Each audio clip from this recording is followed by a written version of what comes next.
Ay nako. Palagi na lang hindi tama ang mga nakikita nila sa akin. Lagi na lang mali. Wala lang ginawang tama.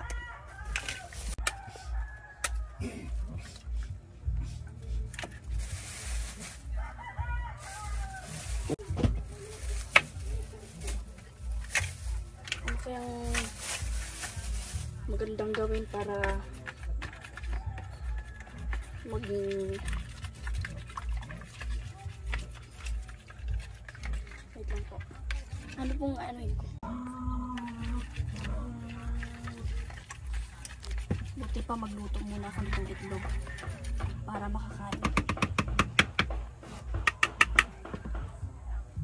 Lagyan ko lang asin.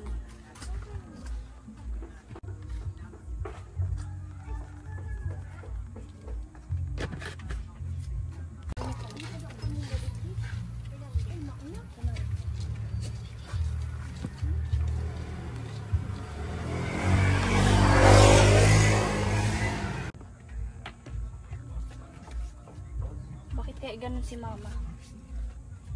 Lagi na lang mali ang nakikita sa akin. Palagi na lang mali ko ang nakikita. Yung mga ginagawa kong mabuti hindi nila nakikita. Ay buhay. Hindi ko na alam kung anong gagawin ko.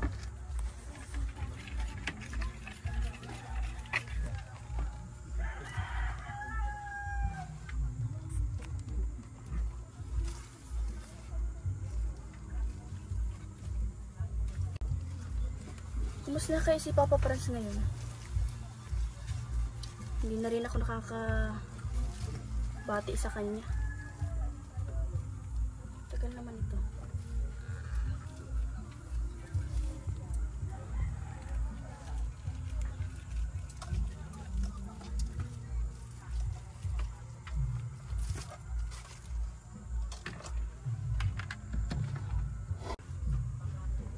Sabi pala ni Mama, yung mga ibang DJ, yung mga asawa no. Hindi ko alam kung may asawa na ba yun si Franz. Sana naman wala. Ay, naparami pa yung mantika. Nice lang yun.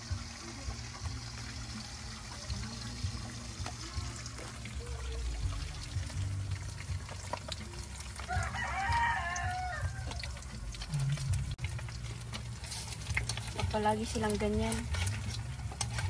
Lagi na lang galit sa akin.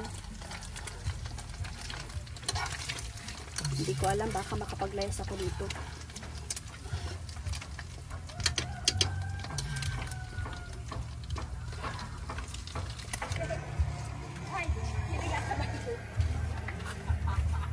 Hirap talaga sa abroad. Ganyan, binata pa rin ako. QTP boy? Problema kasi sa girlfriend ko.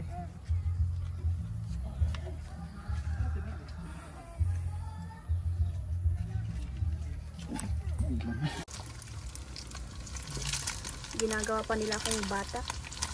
Magsi-16 man ako eh.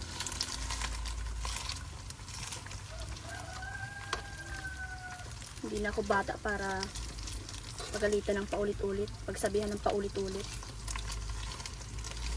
Alam ko nang ginagawa ko. Bahala na.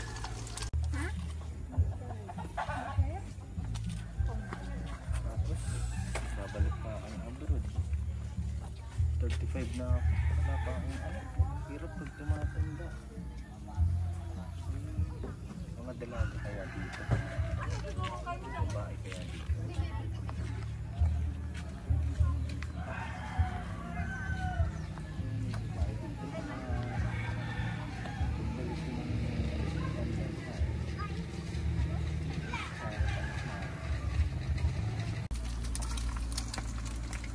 Sa school naman, hindi naman ako nag-absent. Okay naman. Wala naman reklamo ang teacher sa akin kung anong kulang ko. Nag-aaral naman ako ng mabuti.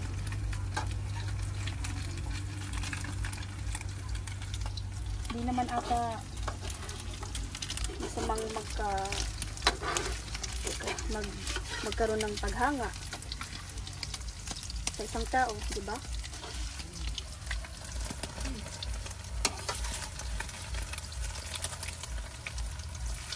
Wala naman atang masama din. Okay naman ang pag-aaral ko. Hindi ko naman pinapabayaan.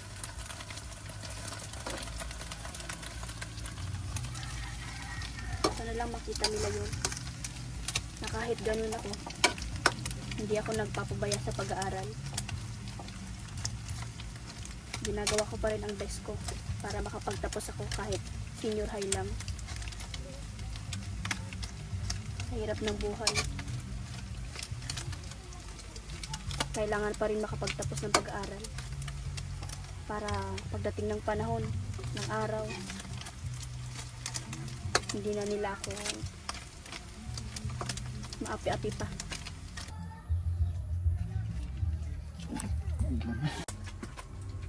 Luto na pala ito. Nagugutom na rin ako.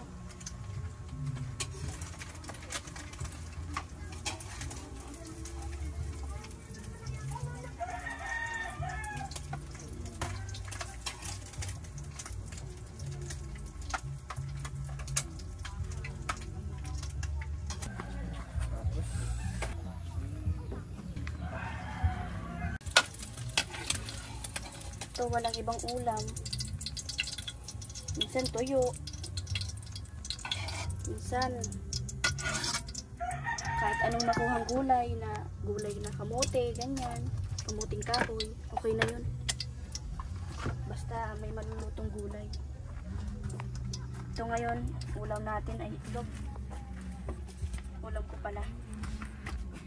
Itlog muna ako ngayon kasi wala naman sila mami. Minsan kaya ang mga babae. Matawag si pare. O pare. Okay lang ako. O sige mamayang gabi. Sige. Punta ako dyan sa inyo mamayang gabi. Ano tayo? Inuman tayo. Sige tara.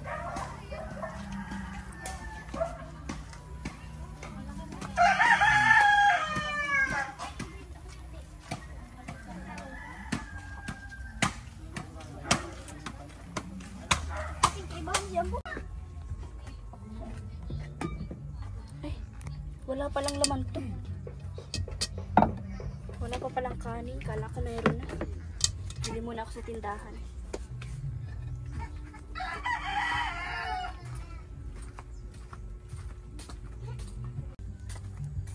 Bibili muna pala ako ng bigas para makaksaing na ako.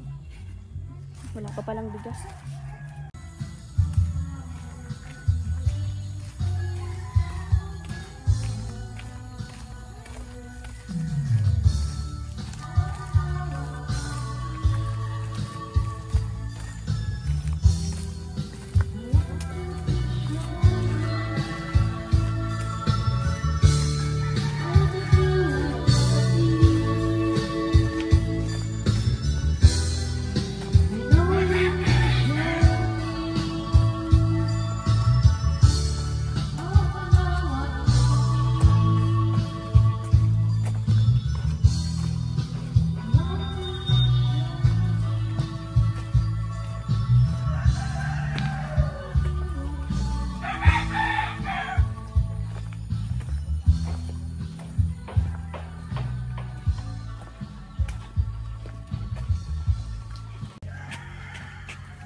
Opo. Magkano po yung red horse nyo ng litro? 140. Pwedeng mabili ng isa.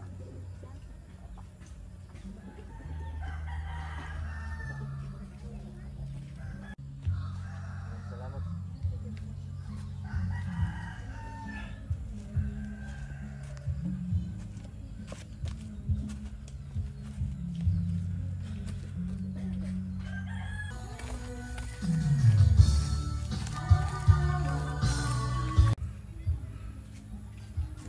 Kaya doon kay mamay para may makilala ako bago umuwi ng bago bumalik ng ibang bansa.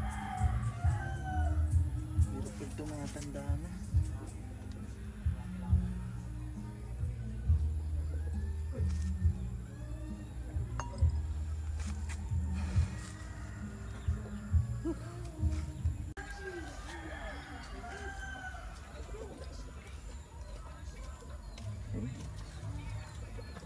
ang ganda.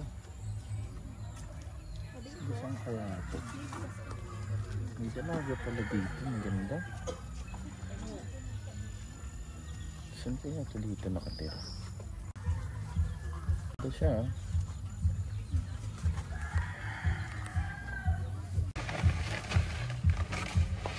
Tapos isa rin shampoo. Sunsilk na green.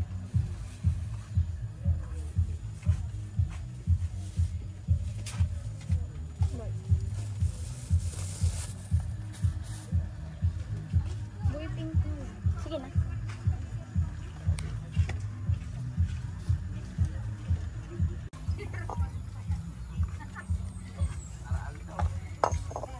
Saan kaya itong dakilang ito? Malapit lang dito ba ako mo?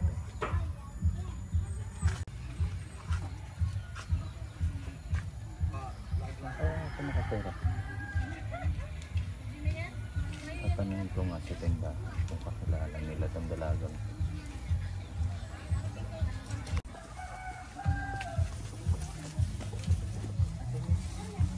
Kilala mo yung bumili dito? Saan sa banda katira? Diyan lang.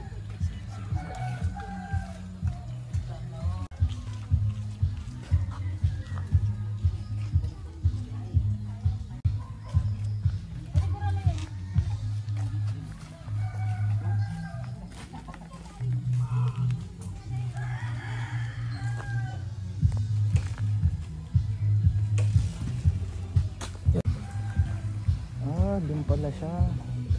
Mayang gabi. Puntahan ko nga at mamayang gabi. Ito lang yung bahay niya.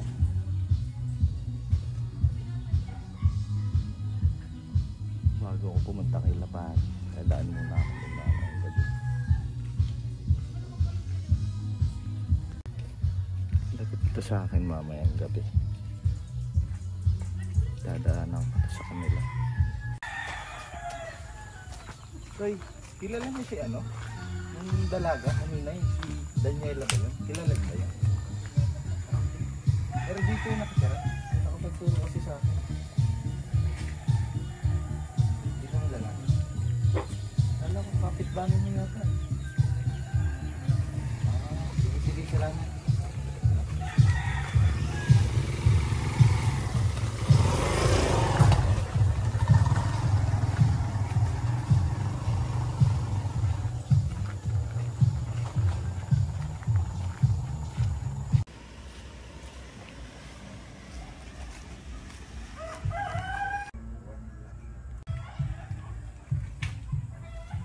Ito na yata yung bahay ni Daniela. Bumili kanina sa tindahan dalaga.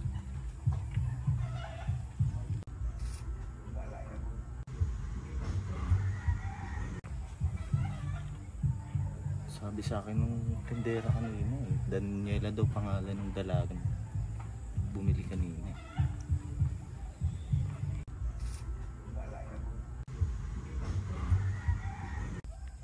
Yan yata si Daniela. Ang ganda ng legs. Oh, patay ito sa akin mamaya. Uy. Daniela nga yun. Sana wala pang jowa to. Hirap nang walang asawa pagbalik sa abroad. Wala pang anak. Ilang taon na ako. Gigil na.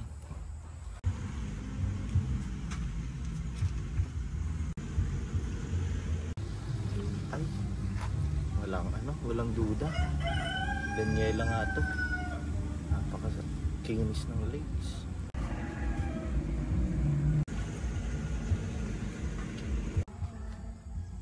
Uy, parang walang tao. Sarado yung pintuan ng bahay. Magdidilim na rin. Aangkinin ko na to si Daniela.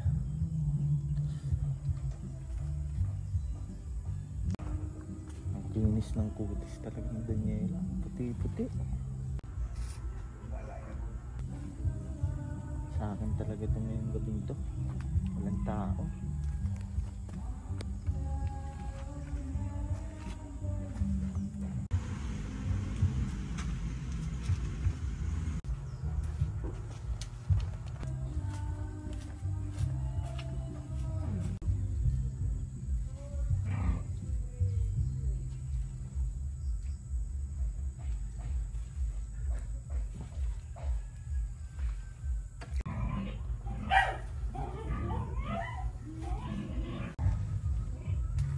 Daniela.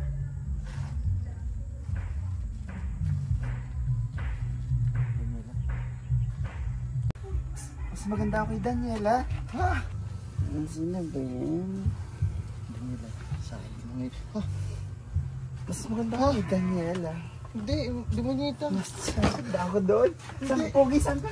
Dito ka na to.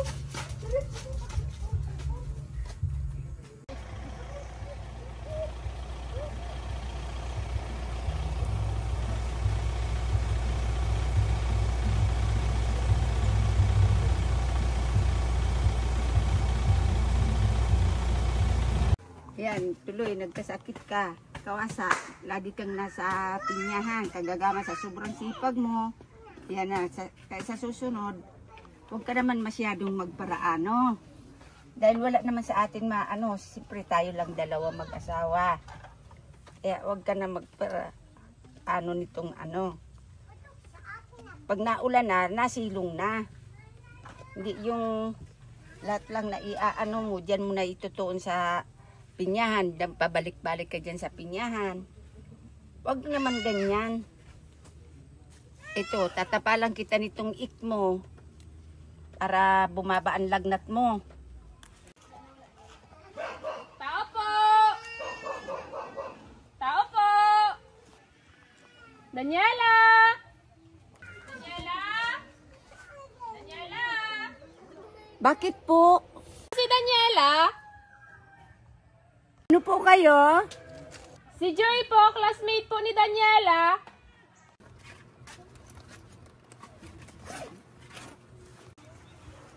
Uy, andyan si classmate.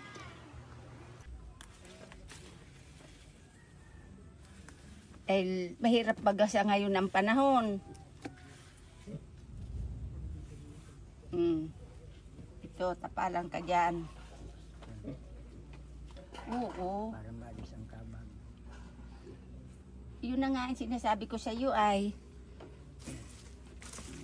ito naman sa naman nandyan.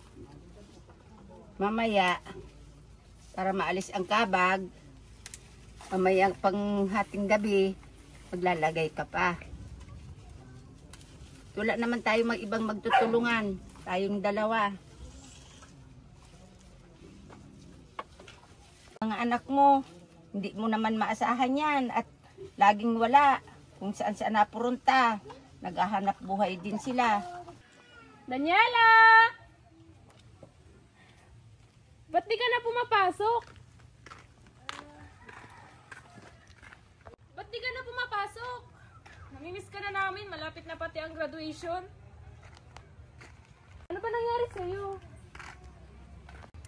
Okay ka lang? Isipan kong dalawin ka dito at nabalitaan ko ay may problema ka daw. Problema mo? Pwede mo naman sabihin sa akin. Dito naman ako kadamay mo.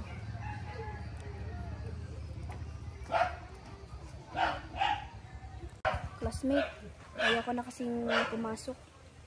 Natamad na kasi ako eh. Bakit naman? Ang lapit na ng graduation natin. Ikaw na lang pati ang kulang din. Wala eh. May problema na kasi ako. Ano ba yun? Pwede mo naman sabihin sa akin, nakikinig naman ako. Hindi ko alam kung paano sasabihin sa'yo. Sa totoo lang kasi, classmate, lagi kasi akong pinapagalitan dito eh. Kaya gusto ko nang lumayas.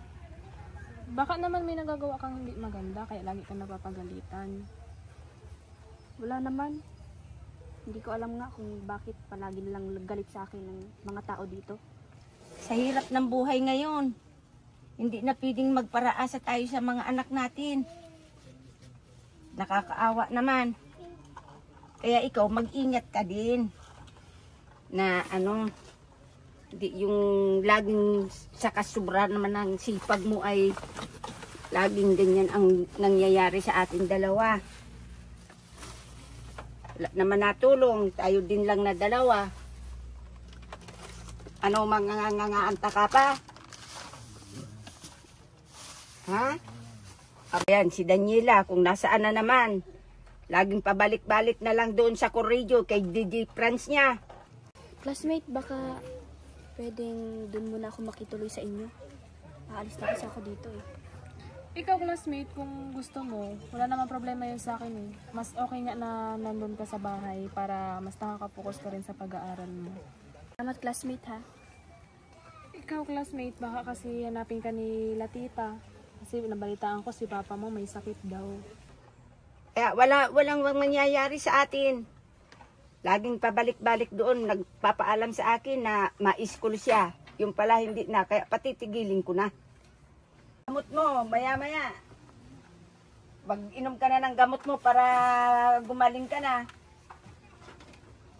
Para wala na tayong problema.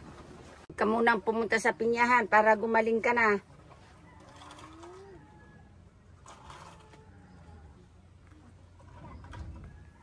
Matigas din kasi ang ulo mo. Kahit naulan na, andiyan ka pa rin. Ay paano yan kung tayong dalawa lang ang minsan hapon na nadarating ang mga anak mo. Wala naman tayong magagawa dyan sa wala naman tayong pampadoktor. Sa hirap ng buhay ngayon, hindi ka mag-iingat sa buhay.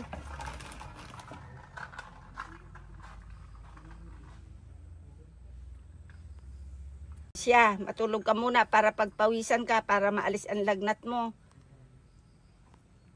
Mong maulan, huwag ka magparatrabaho para hindi ka ng sakit ng ulo mo. Hindi ka lagnatin. Magtutulungan mag-asawa. Nakakaawa man ang buhay natin. Tingnan mo na lang ang itsura mo, payat na payat ka na. Anong magagawa ko dyan na wala man akong pirang pangpadoktor sa iyo? Okay lang kaya sa kanila, nandun ka sa bahay ma-stay? Okay lang siguro yan. Hindi naman ako hinahanap yan eh. Kahit umalis ako. Pala classmate yung nabalitaan ko na kaya daw pala hindi ka na pumapasok kasi lagi kang nandun sa Correggio. Ah, yun? Hindi naman ako palaging pumunta. Isang beses lang naman ako pumunta dun sa kay DJ Franz. Wala lang. Gusto ko lang makita ba yung idol ko sa radyo. Idol mo ba talaga si DJ Franz? Oo, idol. Hinahangaan, ganun. Wala naman atang masama, di ba, na humanga sa isang tao. Wala naman masama. Basta mag-focus ka lang talaga sa pag-aaral mo. Oo naman. Pati classmate, hanap ka na pati ni ma'am kasi yung grades mo pati ang bababa na kasi marami ka nang namimiss na mga activity. Dapat magpasok ka na kasi sayang yung sa yung pagkakataon para pati mabawi mo na yung mga araw na hindi ka nakapagpasok. Sige, pag doon ako sa inyo tumutuloy, siguro mapapagpatuloy ko na rin ang aking pag-aaral. Pero mas maigi ko sa bahay ka matuloy pagpaalam ka din kila tita. Kasi kahit na ganyan sila, kahit lagi kang pinapagalitan, hanapin ka pa rin nila. Pero classmate, huwag mo sanang ipagsasabi sana na tutuloy ako sa inyo. Huwag mo muna sanang ipagsasabi kahit kanino ha. Classmate ha, pag nasa bahay ka na, ayoko nang nagang alis-alis. Baka pag nag-alis ako, mag-alis ka rin at malaman ko na nandun ka sa Correggio. Baka punta mo naman yung DJ doon, si DJ Franz ba yun? Ako hindi. Pag nasa inyo na ako, magiging maayos na ako at hindi na ako mag-a-absent pa. Buti naman, kasi namimiss ka na namin ay. mga kabatch natin, malapit na pati ang graduation. Oo naman. Siyempre, andyan ka. Palagi na ako may kasama pagpapasok sa school. Salamat ha. Walang ano man. Classmate, kailan mo nga pala balak mag-alis dito?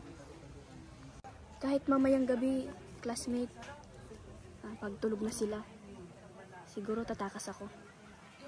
Basta i-message mo ako para kung kailangan mo ng susunduin na lang kita para tulungan sa mga gamit mo.